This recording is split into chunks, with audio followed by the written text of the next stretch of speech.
Hello बच्चों, good morning. मैं अभिषेक आप सभी का अपने परिवार हैप्पी मैथ स्टडी में हार्दिक स्वागत करता हूं। देखिए बच्चों, क्लास 9th वाले हम लोग पढ़ रहे हैं यूक्लिड के बारे में, यानी कि यूक्लिड का ज्यामितीय परिचय। ध्यान दीजिएगा, यूक्लिड ने जो एक किताब लिखी थी एलिमेंटस नाम की, उसमें जो ज्यामिति का वर्णन किया था उसी के बारे में हम लोग क्या कर रहे हैं, पढ़ रहे हैं। चलिए देखिए, प्रश्नावली 5.1 प्रश्नावली 5.1 में हम लोग बहुविकल्पीय क्वेश्चन पढ़ चुके हैं। चलिए आज शुरुआत करेंगे अतिलघु उत्तरीय प्रश्न। चलिए देखिए, अति लघु।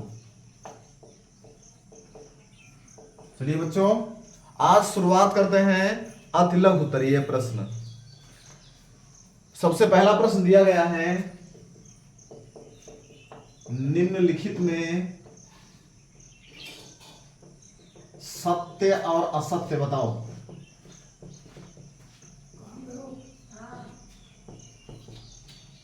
निम्नलिखित में सत्य और असत्य बताओ। चलिए देखिए बच्चों, आप लोगों को सत्य और असत्य बताना है। चलिए देखिए, सबसे पहला क्वेश्चन, पहले का फर्स्ट क्वेश्चन, एक बिंदु से होकर केवल एक ही रेखा खींची जा सकती है। पहले का बच्चों फर्स्ट क्वेश्चन, एक बिंदु से होकर केवल एक ही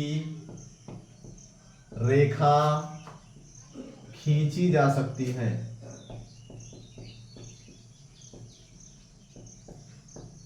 चलिए ध्यान दीजिए, क्वेश्चन दिया गया है एक बिंदु से होकर केवल एक ही रेखा खींची जा सकती है। अब आप लोग ध्यान दीजिए, एक बिंदु, कोई बिंदु ले लीजिए। एक बिंदु से क्वेश्चन में दिया है एक बिंदु से होकर केवल एक ही रेखा खींची जा सकती है। यह गलत है, यह असत्य है। देखिए क्यों? क्योंकि यह हमारा एक बिंदु है। देखिए, एक बिंदु से केवल एक रेखा नहीं, अनंत रेखाएं खींची जा सकती हैं। देखिए, ये एक हो गया, एक ये हो गया, एक ये हो गया, एक ये हो गया, एक ये हो गया, एक ये हो गया। आप लोग एक बिंदु से असीमित रेखाएं खींच सकते हैं। और इसमें दिया है एक बिंदु से होकर केवल एक ही रेखा खींची जा सकती है, यानी यह हमारा असत्य हो गया। एक बिंदु से, केवल एक ही बिंदु से आप लोग अनंत रेखाएं खींच सकते हैं, यानी अपरिमित रेखाएं खींच सकते हैं। ध्यान दीजिएगा, कहने का मतलब यह हमारा पहला असत्य। चलिए इसके बाद में क्वेश्चन नंबर सेकंड देखते हैं। सेकंड क्वेश्चन, दो भिन्न बिंदुओं से होकर जाने वाली असंख्य रेखाएं हैं। दो भिन्न बिंदुओं से होकर जाने वाली असंख्य रेखाएं हैं।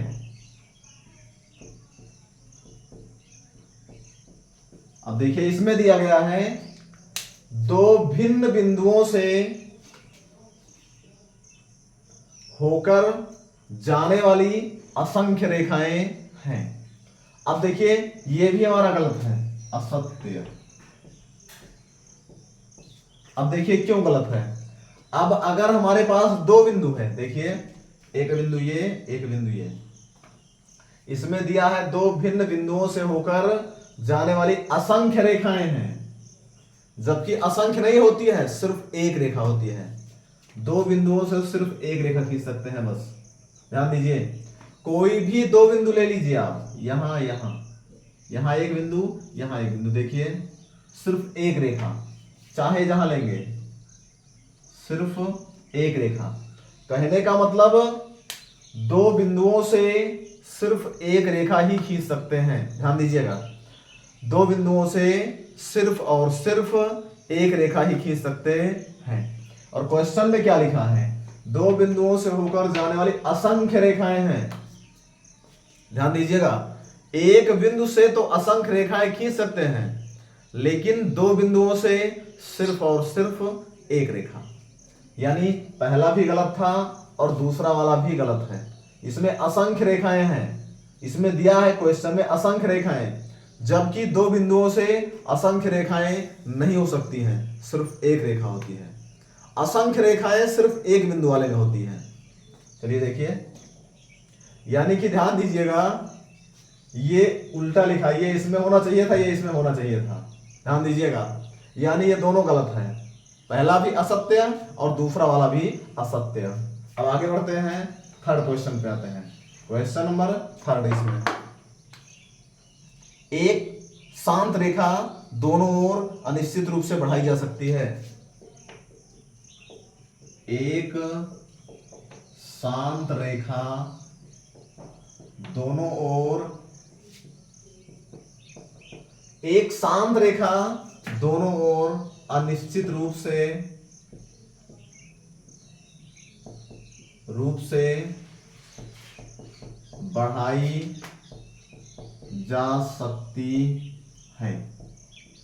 ये हमारा सत्य है। एक शांत रेखा, कोई भी रेखा ले लीजिए, मान लीजिए रेखा है, इसको हम लोग दोनों ओर बढ़ा सकते हैं। एक शांत रेखा दोनों ओर अनिश्चित रूप से बढ़ाई जा सकती है। इसको चाहे जहां बढ़ा दीजिए इधर, इसको चाहे जहां बढ़ा दीजिए इधर, कोई भी रेखा हो, एक शांत रेखा ले लीजिए, ये मान लीजिए एक रेखा है, इसको इधर कहीं बढ़ा सकते हैं, इसको भी बढ़ा सकते हैं।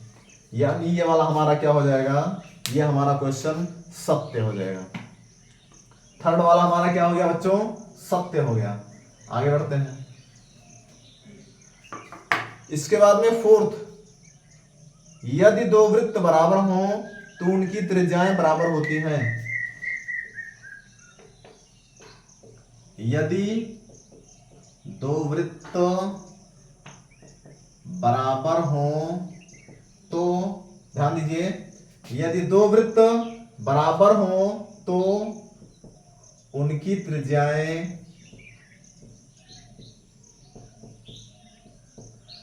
त्रिज्याएं भी बराबर होती हैं।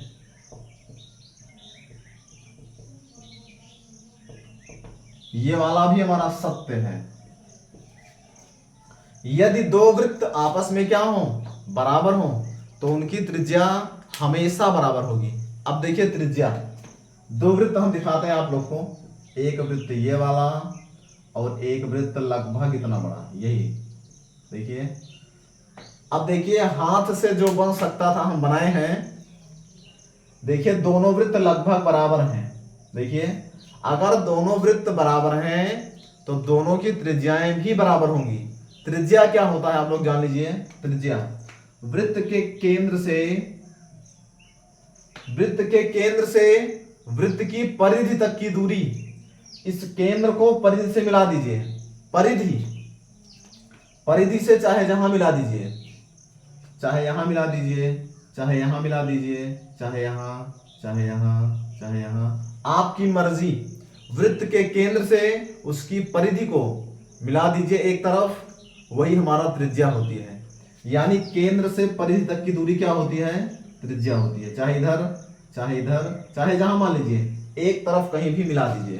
तो देखिए अगर दोनों वृत्त बराबर हैं तो जितनी त्रिज्या इसकी होगी उतनी त्रिज्या इसकी भी होगी। ध्यान दीजिएगा, चाहे यहां मिलाइए, चाहे यहां मिलाइए, चाहे यहां, आपकी मर्जी। वृत्त के केंद्र से एक तरफ कहीं भी मिला दीजिए। तो ये वाला भी हमारा क्या है, सत्य है। देखिए यदि दो वृत्त बराबर हो तो उनकी त्रिज्याएं भी बराबर होती हैं, ये हमारा सत्य है। आगे देखिए अगला क्वेश्चन, चौथा के बाद में पांचवा देखिए, आकृति 5.15 में, आकृति 5.15 में यदि AB बराबर PQ, यदि AB बराबर PQ और PQ बराबर XY और पी क्यू बराबर एक्स वाई, तो ए बी बराबर एक्स वाई होगा। तो ए बी बराबर एक्स वाई होगा। चलिए देखिए, पहले तो हम क्वेश्चन देखते हैं। चित्र 5.15 देखिए, अगले पेज पे चित्र बना है। 3 रेखाएं दी गई हैं, ध्यान दीजिए। एक ये, दूसरी ये और तीसरी ये। 3 रेखाएं हैं। एक ए बी है, दूसरा पी क्यू है और तीसरा है हमारा एक्स वाई। ध्यान दीजिए, 3 रेखाएं हैं, आप लोग ध्यान दीजिएगा। A B, P Q, X Y. अब देखिए, क्वेश्चन में दिया है यदि ए बी बराबर पी क्यू, ए बी बराबर पी क्यू, यानी कि ये दोनों आपस में क्या हैं, बराबर हैं। ध्यान दीजिएगा, ए बी और पी क्यू आपस में क्या है, बराबर हैं, ये दोनों बराबर हैं। फिर आगे दिया है और पी क्यू बराबर एक्स वाई, पी क्यू बराबर एक्स वाई। अब देखिए, ये वाली और ये वाली आपस में बराबर है। ध्यान दीजिएगा, क्वेश्चन में दिया है ए बी बराबर पी क्यू, ये वाली बराबर ये वाली, और पी क्यू बराबर एक्स वाई, यानी ये वाली बराबर ये वाली। अब देखिए, ये इसके बराबर और ये इसके बराबर, तो ये तीनों आपस में बराबर होंगी। ध्यान दीजिएगा, समझने का प्रयास कीजिए। अगर ये वाली इसके बराबर और ये वाली इसके बराबर, देखिए दिया गया है ये दोनों आपस में बराबर और ये वाला इसके बराबर, तो अब देखिए ये तीनों आपस में क्या होंगी, बराबर होंगी, यानी कि ये वाली भी इसके बराबर होगी, ए बी बराबर एक्स वाई, और यही हमारा दिया गया है, यानी ये भी हमारा सत्य होगा। ध्यान दीजिएगा भाई, जब पहली और दूसरी बराबर, दूसरी और तीसरी बराबर, तो पहली और तीसरी अपने आप बराबर हो जाएगी। ध्यान दीजिए, यह हमारा 5वां क्वेश्चन हो गया। पहले का first, second, third, fourth, fifth, यह हमारा 5, ये दोनों असत्य, बाकी तीनों सत्य। चलिए इसके बाद में आगे बढ़ते हैं, क्वेश्चन नंबर 2 पे आते हैं। क्वेश्चन नंबर 2 पे आ जाइए।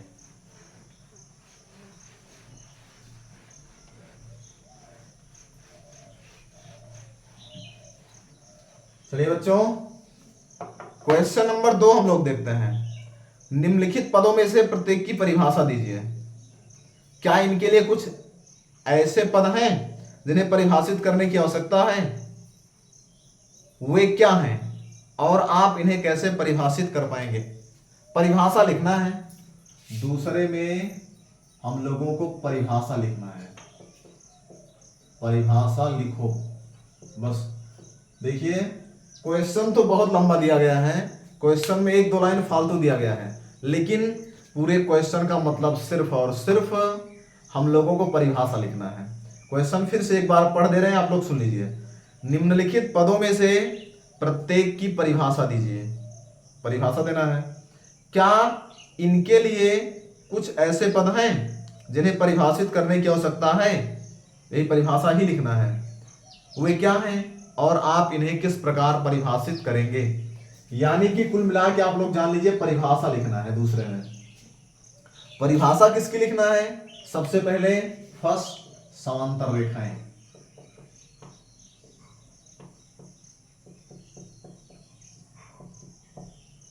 सबसे पहला क्या दिया गया है? समांतर रेखाएं। अब आप लोग सुनिए, समांतर रेखाएं क्या हैं?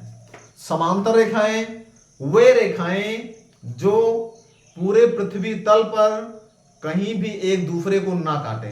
ध्यान दीजिएगा, समतल पर स्थित वे रेखाएं जो कभी भी एक दूसरे को ना काटे, यानी कि कभी भी एक दूसरे को प्रतिच्छेद ना करें, या कभी भी एक दूसरे से ना मिले, या फिर उनका दोनों का कोई भी उभयनिष्ठ, ध्यान दीजिए, कोई भी उभयनिष्ठ बिंदु ना हो। आप लोग परिभाषा चाहे जो लिख दीजिए, चाहे लिख दीजिए समतल पर स्थित वे रेखाएं जो कभी भी एक दूसरे को प्रतिच्छेद ना करें या एक दूसरे को कभी भी ना काटे या उनका कोई उभयनिष्ठ बिंदु ना हो, समांतर रेखाएं कहलाती हैं। आप लोग चाहे जो लिख दीजिएगा। देखिए अब आप लोग देखिए, परिभाषा हम बोल दे रहे हैं, आप लोग समझ लीजिए, आप लोग जान लीजिए, बाकी एग्जाम्पल हम बता रहे हैं आप लोग को। वे रेखाएं जो समतल पर स्थित हों और कभी भी एक दूसरे को ना काटें या कभी भी एक दूसरे को प्रतिच्छेद ना करें या उनका कोई भी उभयनिष्ठ बिंदु ना हो, आप लोग चाहे जो लिखिएगा। अब देखिए, जैसे ये देखिए बोर्ड हमारा है, ये क्या है? बोर्ड। बोर्ड का ये ऊपरी सिरा, ये निचला सिरा, इसको हम लोग चाहे, देखिए ध्यान दीजिए, ये मान लीजिए बोर्ड का ऊपरी सिरा है, ये निचला सिरा है, इसको ऊपरी सिरे को चाहे जहां तक बढ़ाइए, बढ़ाते चलिए, इधर भी, और निचले सिरे को भी बढ़ाइए, ये देखिए इधर भी, लेकिन ये दोनों सिरे कभी भी एक दूसरे को नहीं काटेंगे। ध्यान दीजिएगा, कभी भी एक दूसरे को प्रतिच्छेद नहीं करेंगे, कभी भी नहीं मिलेंगे। जैसे आप लोग ब्लैक बोर्ड देखिए, ब्लैक बोर्ड, आप लोग ब्लैक बोर्ड देखिए, देखे होंगे क्लास में, तो ब्लैक बोर्ड का ऊपरी सिरा और निचला सिरा ये दोनों समांतर होते हैं आपस में। ये आप लोग देखिए अपने घर की दीवार देखे हैं, दीवार का ऊपरी सिरा और निचला सिरा ये दोनों समांतर हैं। ऊपरा सिरा चाहे जहां तक बढ़ा दीजिए और निचला बढ़ा दीजिए, कभी भी वो दोनों एक दूसरे को नहीं काटेंगे, ना कभी मिलेंगे एक दूसरे से। ध्यान दीजिए, तो समांतर का मतलब ये दोनों एक दूसरे के क्या है? समांतर है। ये देखिए, ये रेखा देखिए, ये वाली इसके समांतर है। ध्यान दीजिएगा, समांतर का मतलब कभी भी एक दूसरे को काटे ना, यानी कभी भी प्रतिच्छेद ना करे। चलिए परिभाषा आप लोग अपने आप से लिख लीजिएगा, एक बार हम बोल दे रहे हैं, फिर से सुन लीजिए। समतल पर स्थित वे रेखाएं जो कभी भी एक दूसरे को प्रतिच्छेद ना करें या कभी भी एक दूसरे को काटे ना या उनका कोई उभयनिष्ठ बिंदु ना हो, उन्हें समांतर रेखाएं कहते हैं। यह परिभाषा आप लोग खुद से लिख लीजिएगा। चलिए दूसरा क्या दिया गया है? दूसरा दिया है लंब रेखाएं।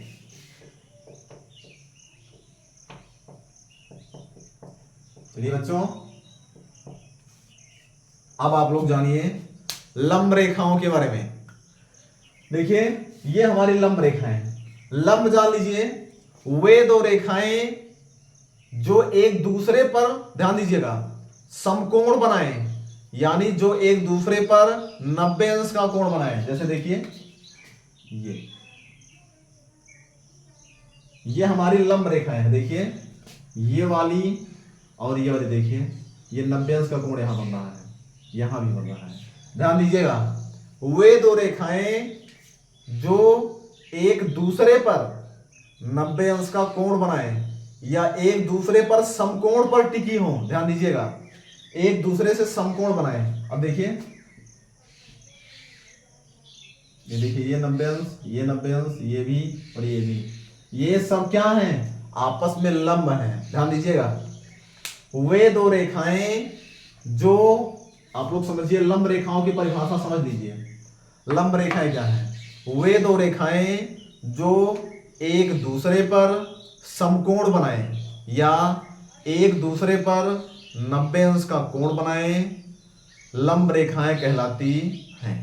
एग्जाम्पल आप लोग को हम दिखा दिए, कोई भी रेखा ले लीजिए। ये देखिए, ये दोनों रेखाएं क्या हैं? एक दूसरे पर लंब हैं। देखिए समकोण बन रहा है। ये परिभाषा फिर से सुन लीजिए, एक बार अगर ध्यान से परिभाषा सुन लेंगे तो आप लोग 100% समझ जाएंगे और याद भी हो जाएगी। वे दो रेखाएं जो एक दूसरे पर समकोण बनाती हैं, लंब रेखाएं कहलाती हैं। यह हमारी दूसरी परिभाषा है। और समांतर की बताए थे, वे रेखाएं जो पूरे पृथ्वी तल पर कभी भी एक दूसरे को ना काटे या कभी भी एक दूसरे से ना मिले या ना प्रतिच्छेद करें, चाहे जो कह दीजिए, चाहे कह दीजिए प्रतिच्छेद ना करें, प्रतिच्छेद का मतलब काटना ही होता है, या उनका कोई उभयनिष्ठ बिंदु ना हो, यानी उसमें दोनों में कोई बिंदु ना मिले एक दूसरे से, बस यही है समांतर रेखाएं और लंब रेखाएं। दोनों की परिभाषा आप लोग को हम बता दिए। अब इसके बाद में आगे बढ़ते हैं। तीसरा क्या है? तीसरा है हमारा रेखाखंड। ये हमारा सेकंड था बच्चों, ये हमारा थर्ड होगा। रेखाखंड की परिभाषा। रेखाखंड देखिए नाम से ही पता चल रहा है, रेखाखंड यानी किसी रेखा का खंड, किसी रेखा का भाग। ध्यान दीजिएगा, ध्यान दीजिए, किसी रेखा का वह भाग जो दो निश्चित बिंदुओं के बीच की दूरी हो, यानी दो निश्चित बिंदुओं के बीच की लंबाई हो, रेखाखंड कहलाता है। ध्यान दीजिए, किसी भी रेखा का वह भाग, वह पार्ट जो दो निश्चित बिंदुओं के बीच की लंबाई हो, रेखाखंड कहलाता है। परिभाषा सुन लीजिए, रेखाखंड आप लोग नाम से ही समझ में आ रहा है, रेखाखंड किसी भी रेखा का वह भाग जो, ध्यान दीजिए, दो निश्चित बिंदुओं के बीच की लंबाई हो। जैसे देखिए ये ए और ये बी, देखिए ये हमारा रेखा का भाग है। देखिए ये रेखा आगे बढ़ सकती है, ये आगे, और ये इधर भी ये हो सकती है। लेकिन अगर दो निश्चित बिंदुओं के बीच में पड़ गया तो ये हमारा क्या होगा? रेखाखंड होगा। कोई भी दो बिंदुओं के बीच की लंबाई रेखाखंड कहलाती है। मान लीजिए ये देखिए, ये बिंदु और ये बिंदु, इसको हम P मान लिए, इसको Q मान लिया, तो ये हमारा क्या है? रेखाखंड है। कहने का मतलब दो बिंदुओं के बीच की एक निश्चित लंबाई रेखाखंड कहलाती है। ये आप लोग परिभाषा लिख लीजिएगा, दो निश्चित बिंदुओं के बीच की लंबाई रेखाखंड कहलाती है। इसके बाद में आगे देखिए, फिर हमारा है बच्चों वृत्त की त्रिज्या। वृत्त की त्रिज्या, चलिए देखिए, वृत्त की त्रिज्या। अब त्रिज्या सुनिए, अभी इसके पहले क्वेश्चन में हम त्रिज्या का नाम लिए थे और परिभाषा बताए थे त्रिज्या के बारे में। वृत्त की त्रिज्या, ध्यान दीजिए, त्रिज्या क्या होती है समझिए। पहले आप लोग समझ लीजिए, परिभाषा अपने आप से लिख लेंगे। ये हमारा केंद्र होता है। अब केंद्र से परिधि को मिला दीजिए, एक तरफ चाहे जहां मिला दीजिए, चाहे इधर, चाहे यहां, चाहे यहां, चाहे यहां, चाहे यहां, यहां, कहीं भी मिला दीजिए। ये सभी हमारी क्या है? त्रिज्या है। यानी कि अब परिभाषा सुनिए, वृत्त के केंद्र से परिधि तक की दूरी, ध्यान दीजिएगा, चाहे इधर, चाहे इधर, चाहे इधर, कहीं भी नाप दीजिए, केंद्र से नापिएगा बस। वृत्त के केंद्र से उसकी परिधि तक की दूरी त्रिज्या कहलाती है। ध्यान दीजिए, इसमें आप लोगों को कोई भी प्रॉब्लम नहीं होनी चाहिए। आप लोग केवल एग्जाम्पल देख लीजिए तो परिभाषा अपने आप से। देखिए एक चीज ध्यान रखिए, परिभाषा कभी भी आप लोग रटने का प्रयास मत कीजिएगा, कोई भी परिभाषा रटिएगा मत, सिर्फ और सिर्फ समझने का प्रयास कीजिएगा। देखिए ये हमारा केंद्र है और ये परिधि है, ये परिधि, ये हमारी परिधि है। परिधि ध्यान दीजिएगा, तो केंद्र से परिधि तक की दूरी, यहां से यहां तक जो दूरी है, चाहे इधर ले लीजिए, चाहे इधर ले लीजिए, चाहे इधर, आपकी मर्जी, आप कहीं ले सकते हैं। केंद्र से यानी कि वृत्त के केंद्र से परिधि तक की दूरी वृत्त की त्रिज्या कहलाती है। परिभाषा आप लोग अपने आप से लिख लीजिएगा। चलिए ये हो गया वृत्त की त्रिज्या। आगे बढ़ते हैं। इसके बाद में एक वर्ग, इसके बाद में दिया है वर्ग। वर्ग, वर्ग तो आप लोग जानते ही होंगे। वर्ग तो आप लोग, हमें लगता है 6, 7, 8 से ही पढ़ते आए होंगे। वर्ग सबसे, ध्यान दीजिएगा, ज्यामिति का सबसे आसान चित्र, यानी ज्यामिति का सबसे आसान चित्र वो हमारा वर्ग होता है। देखिए वर्ग, वर्ग क्या है? 4 भुजाओं से बनी हुई ऐसी आकृति जिसकी चारों भुजा बराबर हो, चारों कोण समकोण हो, दोनों विकर्ण बराबर हो, वर्ग कहलाता है। ध्यान दीजिए, वर्ग का मतलब देखिए, ये ये वर्ग हमारा है। चारों भुजा आपस में बराबर, ये चारों भुजा आपस में क्या है, बराबर है। और देखिए चारों कोण समकोण है 90 अंश। देखिए यहाँ पे 90 अंश, देखिए यही तो बना है 90 अंश। ये देखिए यहाँ भी 90 अंश, ये ऊपर और ये देखिए 90 अंश, यहाँ भी 90 अंश, ये और ये देखिए इधर भी 90 अंश, ये और ये देखिए। ध्यान दीजिए, ऐसा चतुर्भुज, चतुर्भुज का मतलब होता है चार भुजाओं से बना हुआ।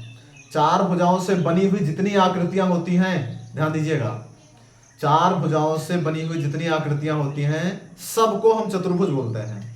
वर्ग भी चतुर्भुज कहलाता है, आयत भी एक प्रकार का चतुर्भुज है, समचतुर्भुज होता है, समलंब होता है, समांतर चतुर्भुज होता है। लेकिन कंडीशन सबकी अलग अलग होती है। होती तो चार भुजाएं सभी में है, लेकिन किसी में समकोण रहती हैं, किसी में समांतर होती हैं, किसी में समांतर नहीं होती हैं।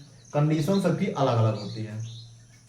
तो वर्ग की परिभाषा सुनिए, चार भुजाओं से घिरी हुई ऐसी आकृति जिसकी चारों भुजाएं आपस में बराबर हों, चारों कोण 90 अंश हों और दोनों विकर्ण भी बराबर हों। देखिए ये इसका कोना और ये इसका कोना, इसको मिला दीजिए, ये विकर्ण भी आपस में क्या होंगे, बराबर होंगे।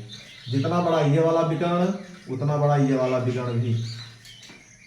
अब सुनिए, चार भुजाओं से घिरी हुई या चार भुजाओं से बनी हुई ऐसी आकृति जिसकी चारों भुजा बराबर हो, चारों कोण 90 अंश हो और दोनों विकर्ण भी बराबर हो, वर्ग कहलाता है।